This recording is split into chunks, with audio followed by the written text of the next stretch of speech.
Whew. Today in booktubing, I have learned that if you take all of the queer books off of my bookshelves, you ain't left with that much else. Hey everybody, it's Anna and welcome back to my booktube channel. This is the whatever number it is video in what's turning out to be a series of videos where I recommend books from my shelves to you for the Queer Lit Readathon, which I am co-hosting. I will leave all of the relevant links down below if you'd like to learn more about that readathon, watch my announcement video, and check out my co-hosts. So this video is going to be me recommending books that are actually on my shelves. These will all contain queer representation in some way, shape, or form, and they will all be at least things that I enjoyed. I was gonna say good, but that's kind of subjective. So anyway, without further ado, actually let me go grab some books that I forgot, and I'll be right back to start reading these off. All right, I am back. Now we're going to begin. I have a crap ton of books to get through, so I'm not going to spend too much time talking about them each individually. First off, I've got the Poetry of Sappho, translated by Mary Barnard. This is a collection of what people call the first lesbian love poetry ever in the world. In fact, the place where Sappho lived is where we get the word lesbian from. She lived on the island of Lesbos. We have The Left Hand of Darkness by Ursula K. Le Guin, a seminal science fiction novel that was one of the first of its kind to explore gender identity and gender fluidity. We have Tipping the Velvet by Sarah Waters, which is a historical fiction novel about the romance between two women.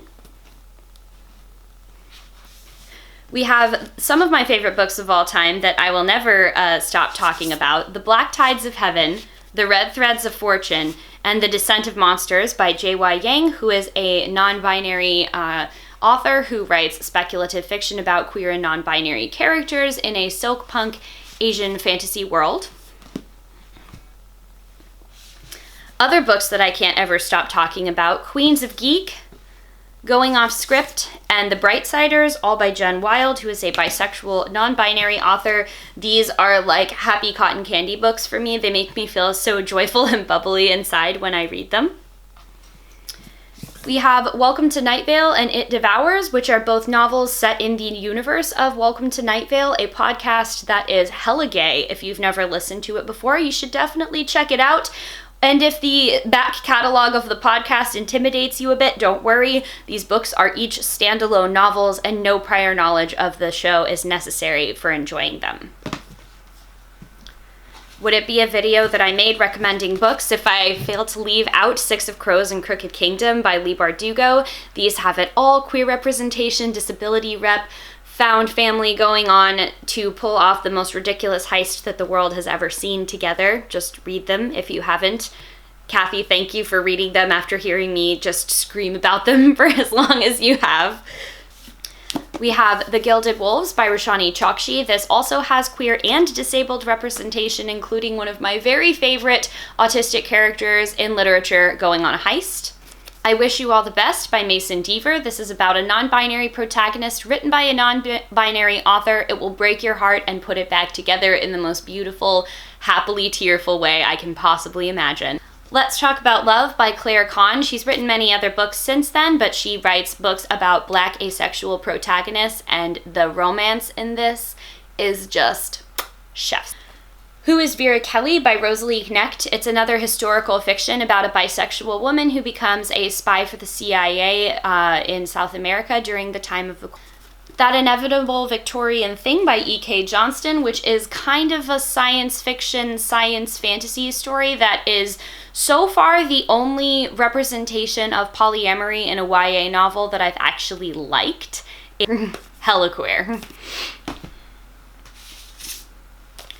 We have Buffering by Hannah Hart. This is an interesting intersection of queerness, YouTube, and books. It is the memoir by the acclaimed creator of My Drunk Kitchen.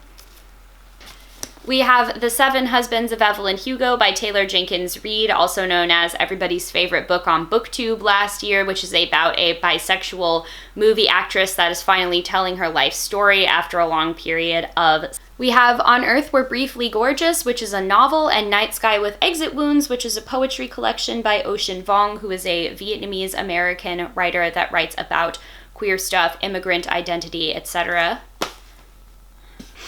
We have 2 volumes of poetry. One of them is called Tongue Breaker, the other is called Body Map, and 1 work of nonfiction, which is called Care Work. All of these are by Leah Lakshmi Piepzna Samarasinha, who is a brown, South Asian, queer, disabled, non-binary author. We have The Lady's Guide to Celestial Mechanics by Olivia Waite, which is a historical romance novel about lady scientists falling in love.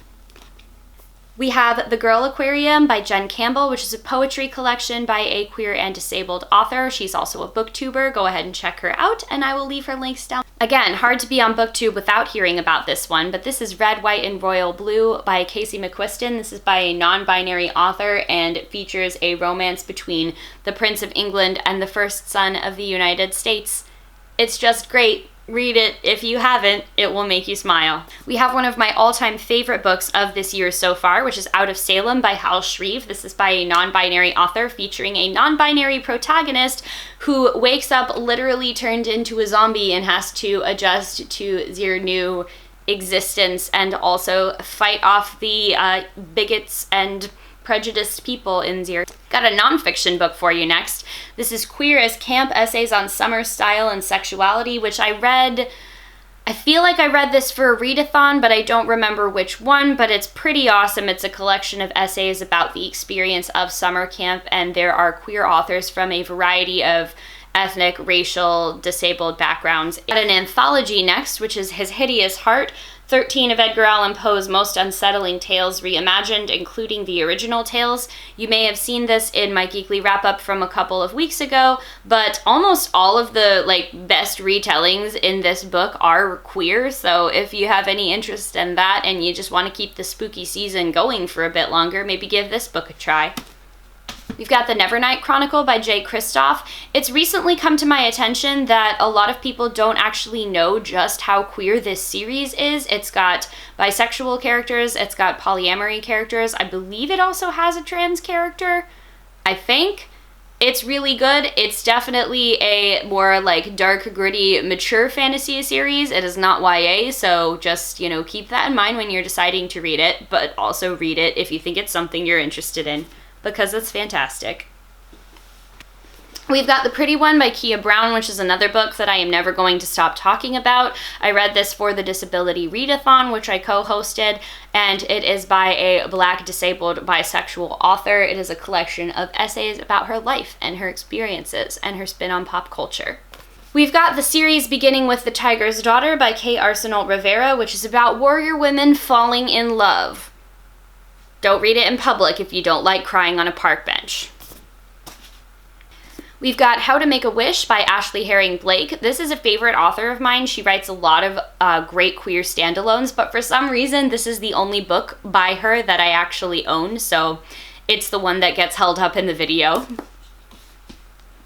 And then finally, another favorite book series of this year, The Long Way to a Small Angry Planet by Becky Chambers. This is by a queer author, features queer characters, disabled characters, and is about a gang of misfits taking a ship to punch holes in space-time. So that is it for all of the queer books that I have on my bookshelf currently. I think that's probably enough to get you started on building your TBRs for Queer Lit Readathon. Please don't forget to tag those using the hashtag QueerLit, and make sure to use the closed captions for your TBRs, wrap-ups, etc., etc. Thank you all, as always, so much for watching, and I'll see you in the next one. Bye!